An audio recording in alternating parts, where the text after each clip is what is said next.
Hello and welcome to my channel. If you're new here, what I like to do is to create videos that I would have found helpful when I first got out buying gold, silver, silverware, jewelry, all sorts of precious metals or treasures, really, at garage sales and thrift shops.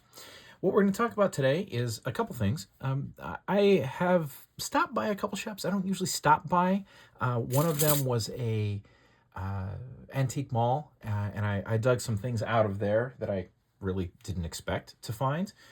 Certainly not for the price. And then the other was at I'm not sure how to put it exactly. There's a sort of a touristy kind of antique store that's usually very expensive. But I thought, you know what? We're driving by. Let me pop in there.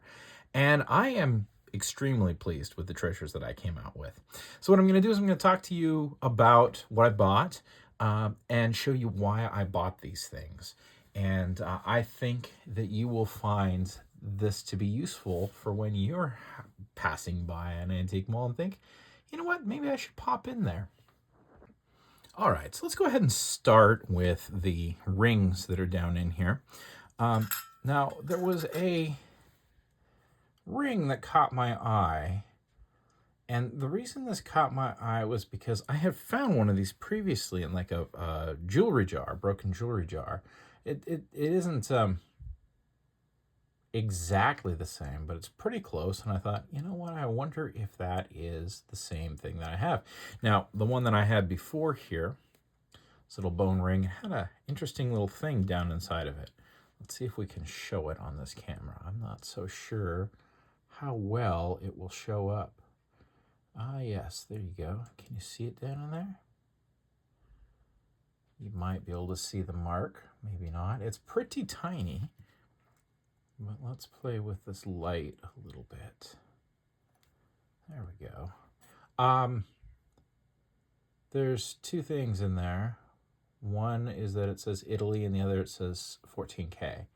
So what's actually going on with this ring is that the inlay in here, those little wires are 14 karat.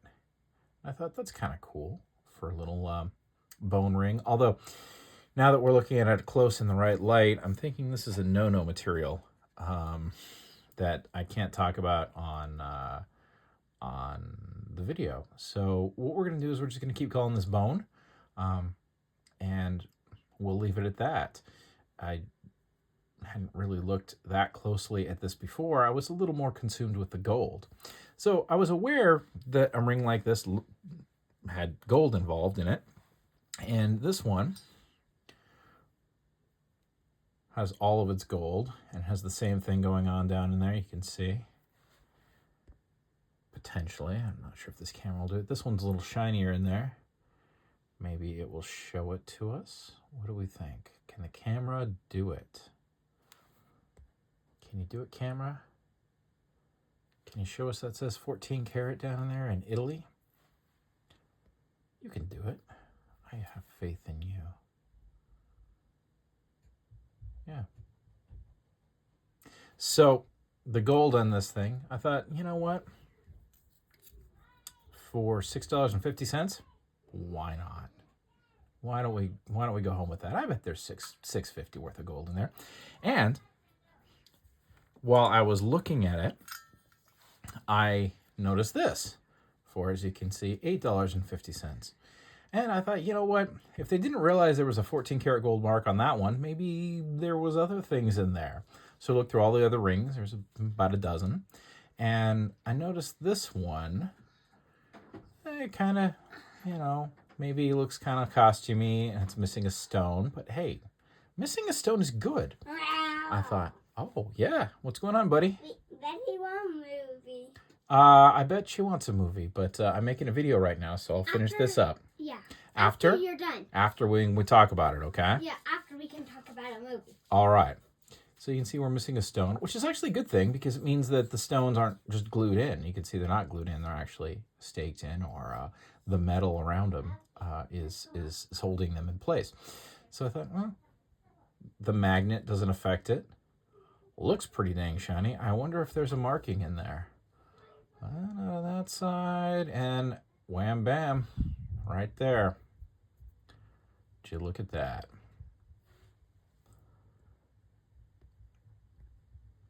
It is 10 carat. Now, why was this in here? I don't know. Why was it $8.50? I don't know. It's missing a stone. And I would have to say, my best guess is that because it's white gold, the 10 carat mark didn't compute, didn't make sense. A lot of the times when I find things at thrift shops and garage sales that are very cheap and are assumed to be costume jewelry, they're white gold. And it's just something I think people just don't really realize, that 10 carat in particular, all you got to do is mix white metals in with it, like nickel and silver or platinum, palladium, and the gold comes out white instead of gold. That's just how these things are. So what I'm going to do here is I'm going to set aside the real treasure in my book for a moment. We're just going to check this because it occurs to me I haven't actually weighed this up yet. So we're going to go ahead and turn that on.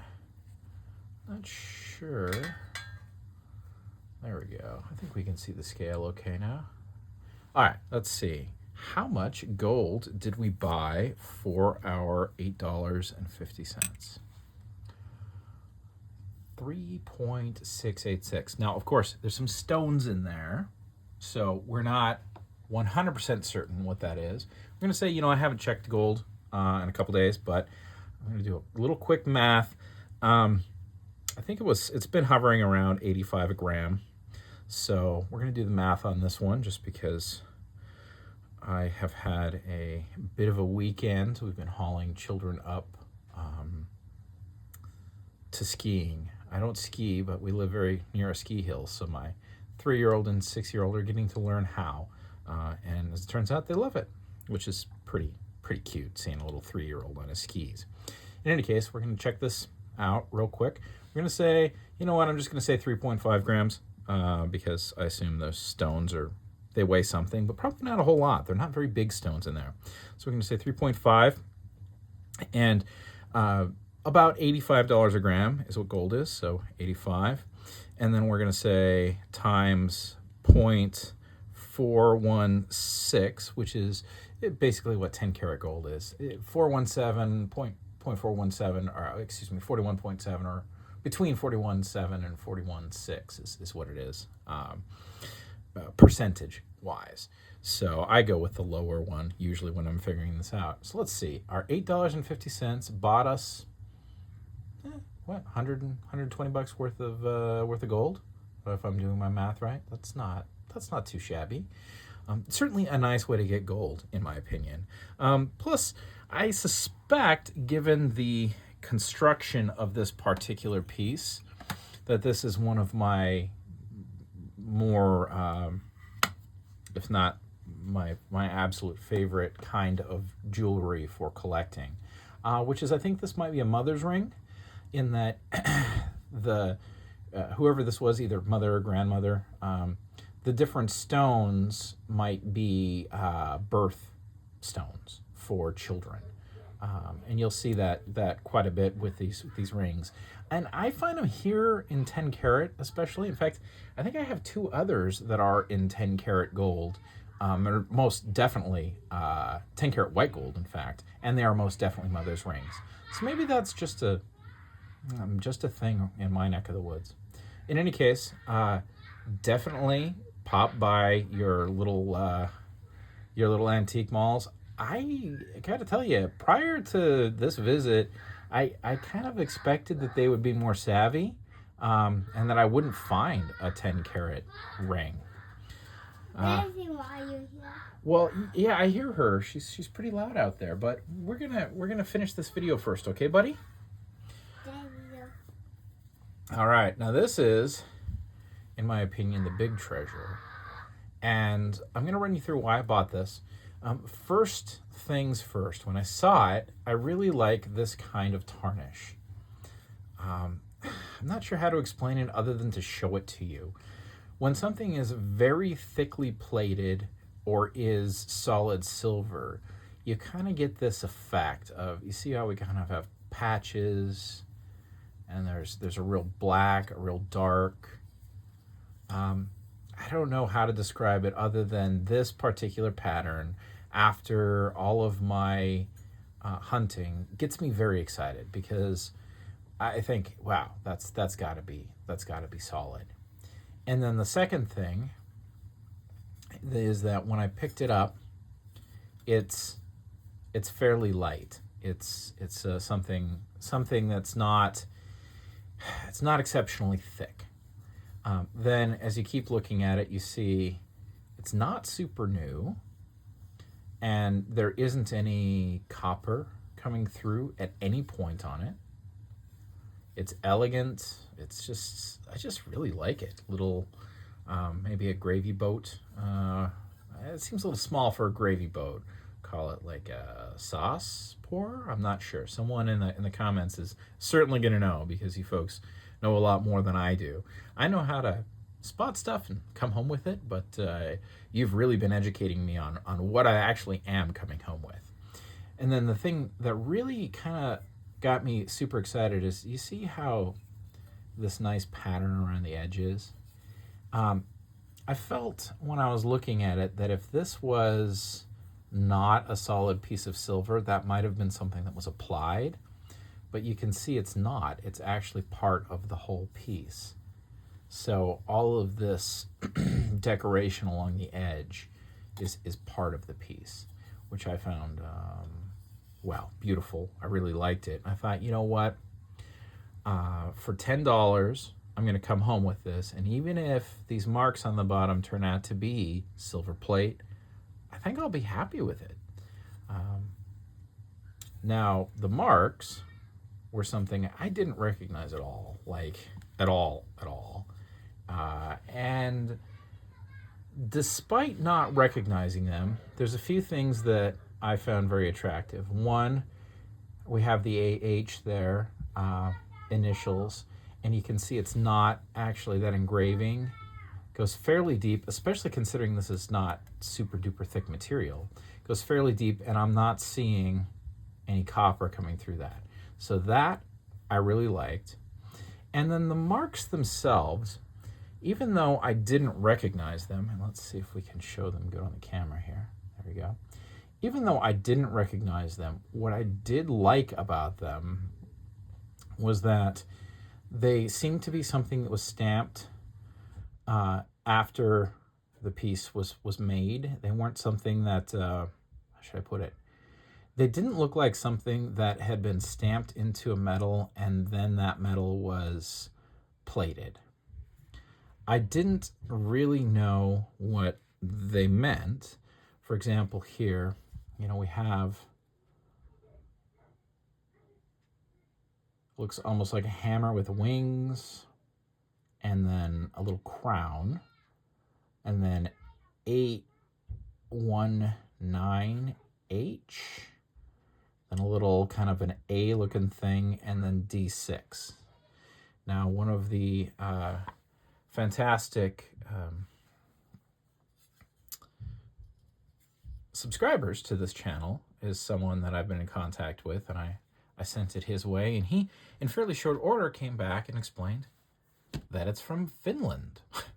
And those are Finnish hallmarks. So this is, I think it's, what is that, 813? Was it 813 or 819? I forget. I think it's 813.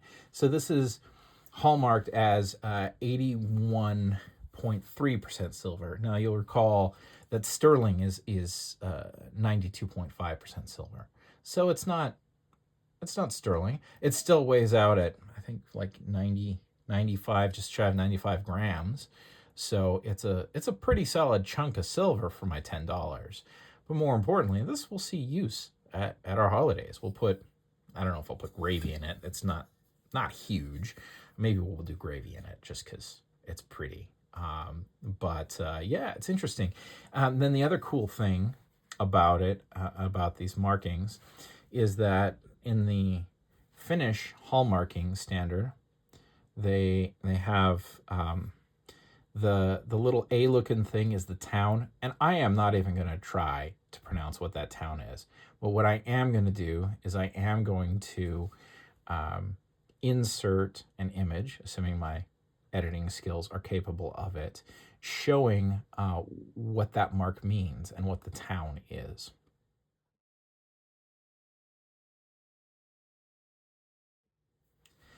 And then I'm also going to insert something that shows what this mark over here means, the little hammer with the wings, because there is actually online a maker for that.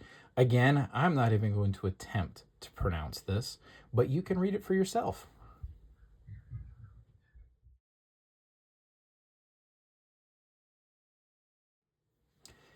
And then I will tell you what the D6 on the right hand means. That is a date code for 1933. So I am very excited to have my first bit of Finnish treasure. It's funny, like, I feel like I probably should be excited for finding the 10 karat gold ring, but this I find more exciting, and I find this to be a bigger piece of treasure, partially because I don't know anyone who's going to wear this. It will go into my collection. At some point, I'll probably try to replace the stone, just because I feel like it should be back in there, and I'm looking forward to actually doing some jewelry repair as those little critters that you hear in the background get a little older. But this I'll use at holidays. I'm gonna polish this up, and I think that's great. And then to learn something, to know what these markings mean, it's very.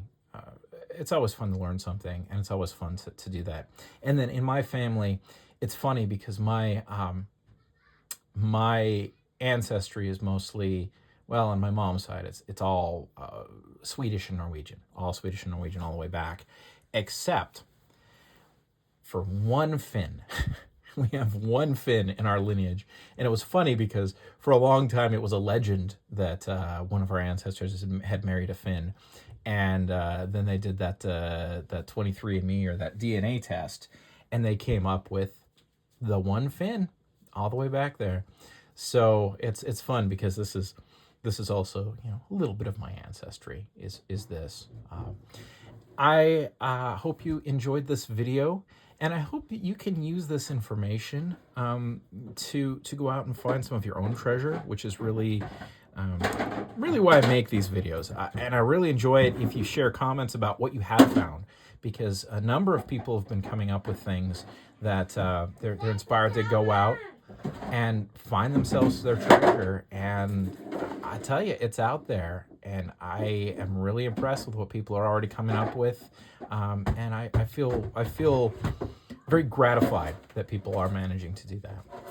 So go out, see if you can't find some of your own. I'm going to deal with these little monsters here, and I hope you have a great rest of your day.